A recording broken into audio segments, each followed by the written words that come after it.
habituellement, quand on fait des webinaires au 6 francs, on est vraiment centré sur la NL et on prévoit 1h30. Là, quand j'ai vu la quantité de choses que vous vouliez transmettre, et comme je sais qu'il y a beaucoup de gens intéressés, on a annoncé 2 heures. On est déjà aux 2 heures. Je veux dire 2-3 choses.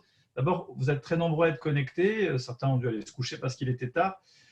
On a parmi vous des gens qui sont enseignants de maths, d'histoire et pas de langue et qui étaient très intéressés d'avoir des recommandations sur des outils. On a des gens qui sont des praticiens ANL et qui s'interrogent vraiment sur la pratique ANL. Alors, on a un petit peu brossé tout ça.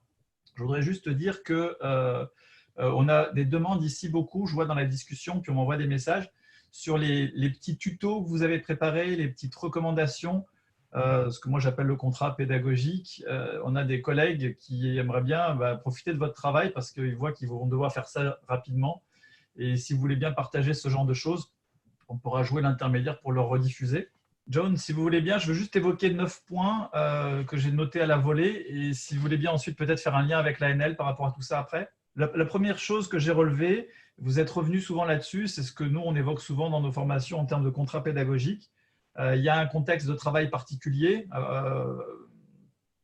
pour l'organisation avec le travail en ligne. Sur l'espace de travail avec la famille, le bruit, etc. Je crois qu'il est très, très important de bien clarifier ce qu'on attend quant à la manière de travailler. Et ce n'est pas spécifique à l'enseignement en ligne, mais c'est d'autant plus important de le rappeler, je pense, par rapport au contexte. Je les prends en vrac, mes points. Deuxième point que vous avez mentionné, qui est intéressant, c'était ce message du jour en vidéo, parce que j'en ai fait l'observation ici chez moi aussi. Quand le prof envoie une petite vidéo sympa pour un peu dynamiser la journée, les journées vont vite être très longues, très répétitives. On perd un peu le sens du temps quand on ne sort plus de chez soi.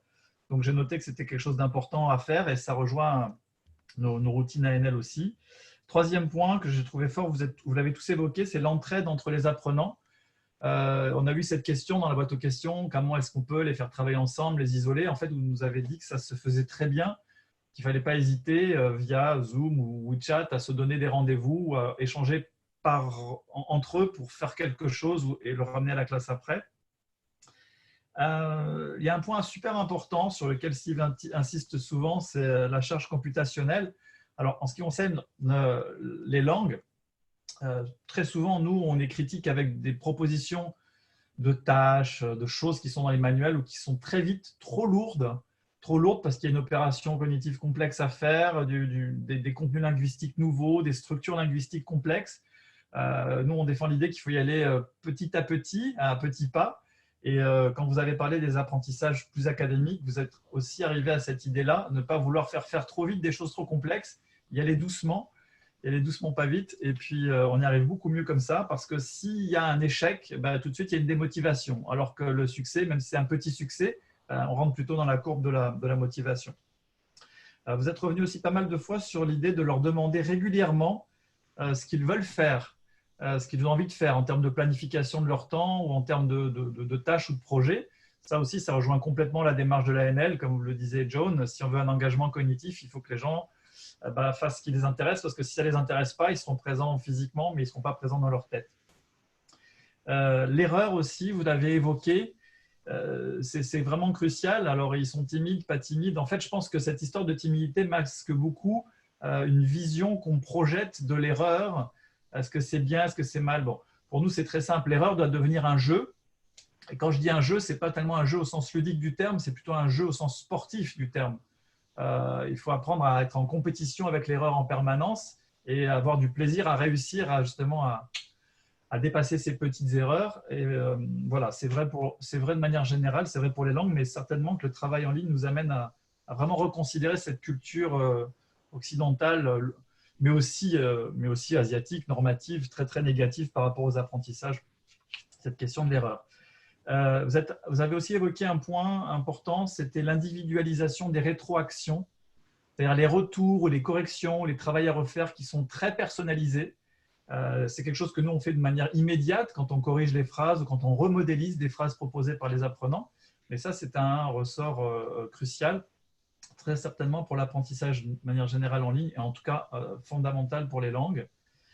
Et par rapport aussi à cette idée de les interroger sur ce qu'ils veulent faire, vous avez évoqué aussi cette idée de s'informer régulièrement si la manière de travailler leur convient, quelle est leur manière de travailler et s'informer régulièrement sur leur motivation pour les remotiver. Donc ça aussi, c'est un des ressorts neuro qu'on évoque souvent. Et un dernier point que j'ai noté aussi, c'est l'efficacité des présentations orales. C'est des choses qu'on fait beaucoup, hein, beaucoup de mini-projets ou en tout cas de projets d'étape en ANM. De mini-projets consistent en des présentations en groupe et en discussion de choses qui ont été réalisées. Et c'est ce que vous recommandez aussi. Donc voilà des points de convergence que je trouve entre les recommandations de l'ANL et des pratiques que vous avez déjà et sur lesquelles je pense qu'il faut accentuer, insister par le fait qu'on est maintenant tous en ligne. Deux questions avant de laisser la parole à Mme Netton pour la conclusion. Ouais. D'abord, vous dites qu'il faut être un peu plus prudent dans les commentaires, il ne faut pas culpabiliser les étudiants, les élèves, il ne faut pas les blâmer, il ne faut pas… donc, première question, c'est en quoi ces commentaires-là sont bien différents de ce que vous faites dans la salle de classe? Est-ce que vous aviez senti le besoin de blâmer davantage parce qu'ils sont moins assidus? Enfin, j'aimerais avoir des réponses là-dessus. Et après, qu'en est-il des évaluations de ce travail à distance par rapport au travail en présentiel? Est-ce que vous avez des données là-dessus? Alors, ce sont mes deux derniers commentaires, si on veut. Je peux prendre la parole si tu veux. Sur le blâme, parce que c'est moi qui ai parlé un peu de ça, c'était plus dans la relation avec les parents, en fait. La direction nous a demandé de ne pas perdre contact avec les parents. Et du coup, il y a des emails qui ont été envoyés par moi et puis aussi par d'autres personnes de la vie scolaire en demandant aux parents pourquoi leurs enfants ne rendaient pas le travail, pourquoi, etc. Et ces emails étaient en fait trop violents pour les parents. Du coup, on n'a plus de réponse du tout de ces parents. Ça a coupé la communication. Et c'est en ça que je trouve que, voilà. Mais sinon, tu as raison, on n'est pas dans la répression d'habitude, donc ça ne change pas par rapport aux élèves. Mais c'est plutôt dans la communication avec les parents où j'ai pu avoir un email ou deux. Je pense à un enfant qui, en fait, je ne savais pas, qui était uniquement avec ses grands-parents et qui était uniquement avec son téléphone pour pouvoir faire son travail. Et ça, les parents ne nous ont pas expliqué parce qu'ils avaient honte d'avoir laissé leur enfant tout seul en Chine avec les grands-parents. Et eux, après, se sont retrouvés coincés, ils ne pouvaient pas rentrer. Donc tout ça, en fait, c'est stupide d'envoyer des messages agressifs aux parents qui, du coup, répondent plus du tout. Ouais. Du coup, ça peut être intéressant aussi de commencer par s'informer sur les conditions techniques dont disposent les gens ici ou là. S'informer parce que si, effectivement, ils vont pas le dire et puis on va tomber sur ce genre de mauvaise surprise. Okay. Et l'autre question, j'ai oublié ce que c'était. C'était sur l'évaluation. Donc, à vous quatre, est-ce que vous avez eu des évaluations après 6 semaines comme ça et qu'est-ce que ça donne? On sent qu'il y a une mise à niveau vers le bas, un nivellement vers le bas, mais il y a forcément du positif parce que les enfants sont à la maison avec leurs parents probablement. Alors, il faut voir ça dans sa globalité. Mais du point de vue strictement scolaire, si on veut, là, est-ce que vous avez des données à partager? Est-ce que ça va bien en général? Nous, c'est en contrôle continu. Ils n'ont pas d'examen, on va dire, finaux, comme d'autres matières à l'université. Donc, c'est en contrôle continu.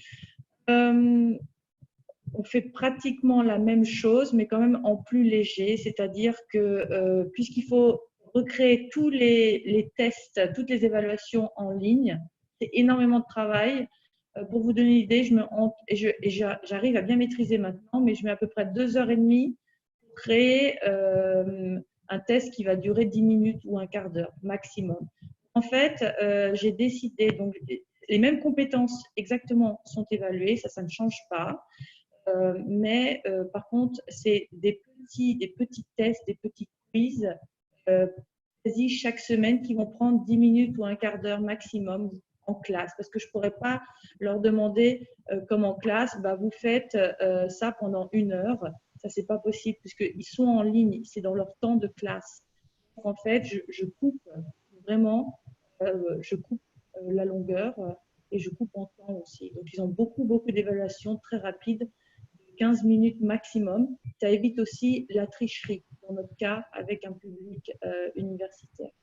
On triche beaucoup. Je le dis, je l'assume. Donc, voilà. Donc, il y a des moyens de les faire, entre guillemets, un peu moins tricher, à savoir évaluation en temps réel et très courte. Comme ça, ils n'ont pas le temps de trop s'envoyer des WhatsApp. Voilà. En ce qui me concerne, c'est un peu ça. Mais évidemment, en primaire, c'est différent. Oui, effectivement, en primaire, nous non plus, nous n'avons pas de test de français à la fin de l'année, ni même à la fin de leur cursus primaire. Mais donc, on a tout descendu, hein, toutes nos attentes, on les a vraiment, vraiment rabaissées au maximum. Donc, moi, personnellement, je fais des Google Forms. Donc, c'est sous forme de petits quiz, des tests. Je rajoute des vidéos, des audios. Je pose des questions sur ce qu'ils voient. C'est peut-être plus ou moins en lien avec le DELF aussi, jusqu'au niveau A2. Donc, on essaie quand même sans leur donner de notes, mais au moins avoir nous du matériau suffisant pour faire quand même une vérification de ce qu'ils ont appris, de ce qu'ils n'ont pas perdu aussi. Et puis, mais c'est sans notes en fait. Ce ne sera que des feedbacks écrits, toujours très positifs. Donc, on n'a pas vraiment de données par rapport à ça, non. Après, on peut prendre des questions de tout le monde. Là, on peut demander à l'ensemble des participants de nous envoyer leurs questions qu'on mettra sur Google, peu importe. On mettra ça sur notre site. Parce que je vois Kazumi qui est avec nous. Pour elle, il est déjà… Ça pourra servir ça pourra servir de matière au prochain webinaire dans 1 mois. Alors, on pourra réinviter tout le monde, mais on peut prendre 2 minutes là avec Franck et Madame Netton peut-être. Je suis disponible en ce qui me concerne. Concernant les élèves à besoins particuliers, notamment ceux bénéficiaires de PAP, PPS ou PPRE. Il faut que tu précises parce qu'on a des gens qui ne savent pas ce que c'est que PPS, PPRE. Les élèves à besoins particuliers bénéficient de dispositifs permettant de compenser leurs difficultés. Est-ce que l'une de vous a des élèves 10 porteurs de troubles et bénéficiaires de l'un de ces dispositifs? Et est-ce que… Ouais, pas cette année, mais par contre, on a une enseignante spécialisée qui prend en charge un enfant dans ma classe qui n'arrive pas. Donc, c'est l'enfant qui n'a que son téléphone pour travailler. Et donc, elle suit cet enfant 1 heure par jour et elle accompagne un certain nombre d'enfants comme ça qu'elle accompagnait déjà. En fait, elle a repris l'accompagnement de ces enfants à besoins spécifiques au sein du LFS. Et en plus, on a l'accompagnement des enseignants FLE, donc qui continuent leur travail avec les non-francophones. Nous, en maternelle, on fait le FLE, on fait l'enseignement spécialisé, parce que nous n'avons pas la chance d'avoir d'autres enseignants. J'ai un collègue qui a un enfant un peu particulier, et je sais qu'il lui demande beaucoup de temps, de relation avec cet enfant et la famille. Voilà, c'est un peu Ce qui est prévisible quand même, c'est que, en tout cas pour des élèves de, on va dire, primaire et collège essentiellement, c'est que s'il existe comme difficulté de la fatigabilité, de la fluctuation de l'attention, de la lenteur au niveau de l'écoute, de la lecture et de l'écriture, avec le cadre changé, le fait qu'il n'y a pas le pédagogue à proximité, on pourrait avoir cette majoration-là. Et puis éventuellement, donc, ces habitudes des parents qui ne sont pas tous, qui ne sont pas tous enseignants, qui n'auraient pas les bonnes méthodes pour les inciter. Oui. Mais même pour des enfants, on va dire, sans besoin particulier, moi j'ai eu le cas d'une petite fille qui était en France chez ses grands-parents. Bon, en grande section, on commence un petit peu à écrire et c'est une élève très studieuse. Hein. Et son papa m'a envoyé un message d'alerte un soir en se demandant si elle n'était pas dyslexique. Donc j'ai dit, oula, non. Parce que les grands-parents, en fait, insistaient à la faire écrire. Et je me suis dit, oh là, ils ont encore dans leur tête leur vieille page d'écriture. Hein. Donc c'est plutôt comme ça à l'école maintenant. Donc voilà, il y a aussi ce lien à faire avec les familles sans besoin particulier.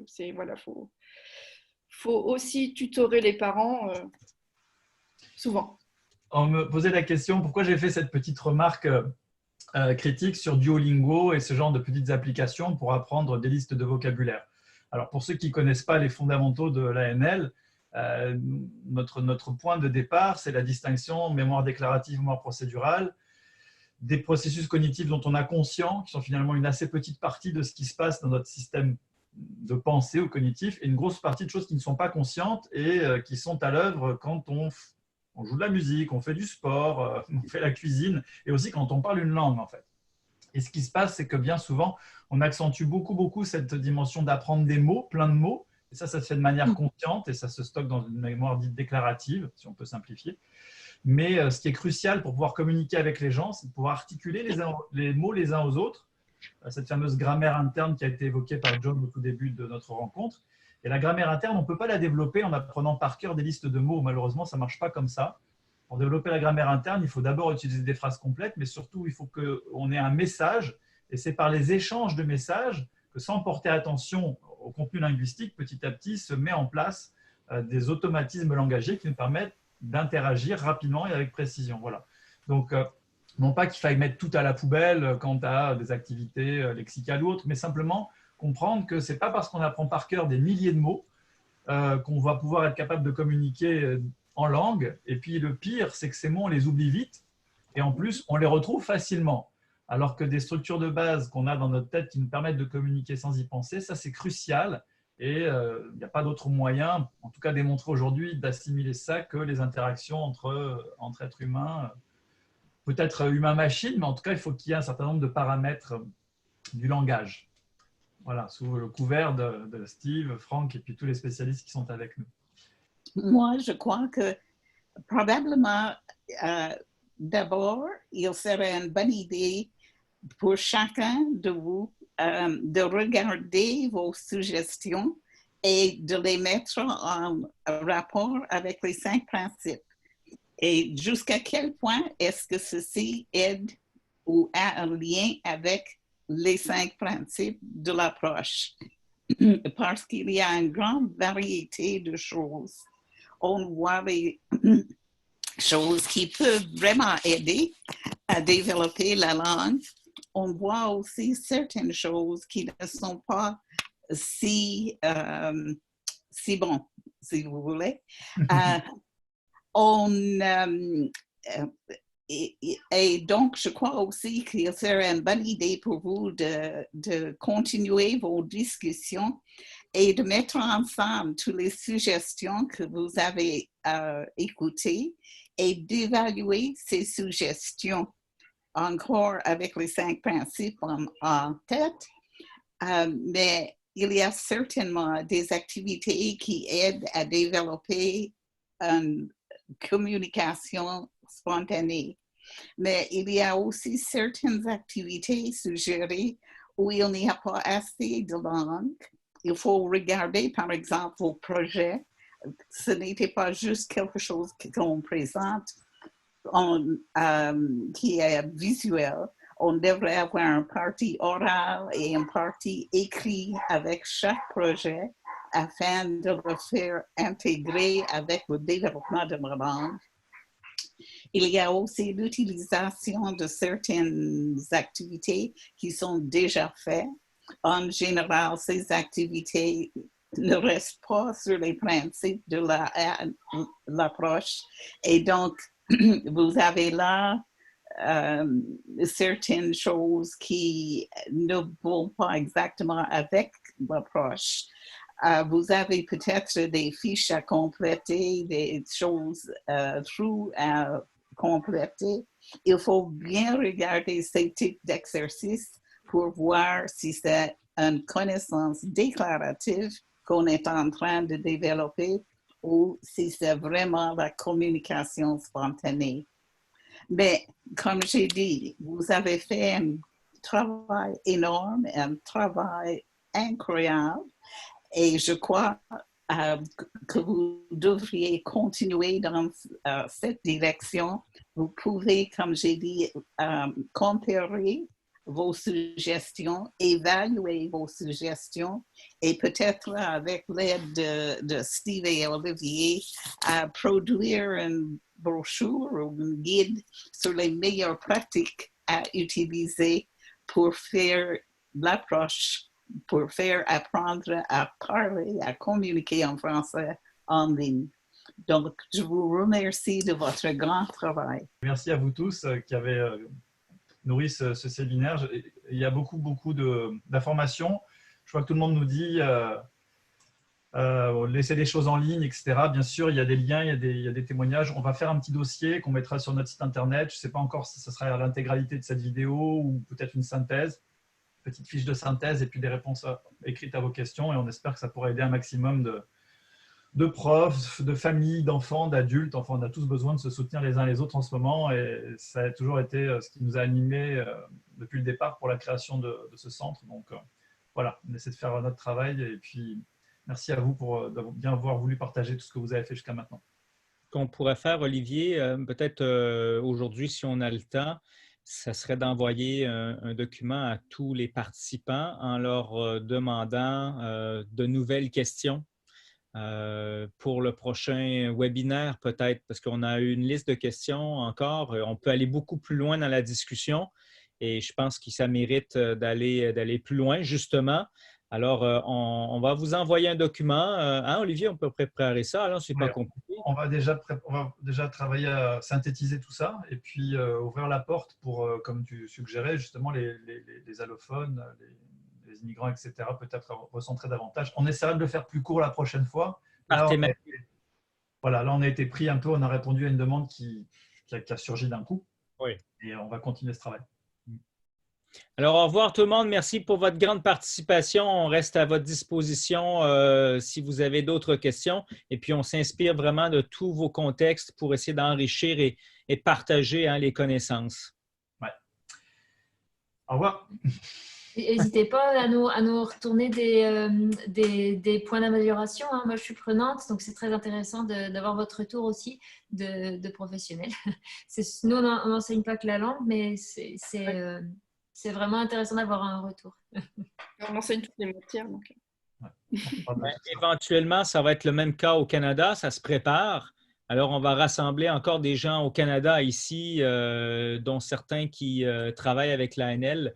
Alors, ça va être super intéressant. Là. Merci. Allez vous coucher, ceux qui sont en Asie, et puis ceux qui sont en Amérique, c'est le temps d'attaquer l'après-midi.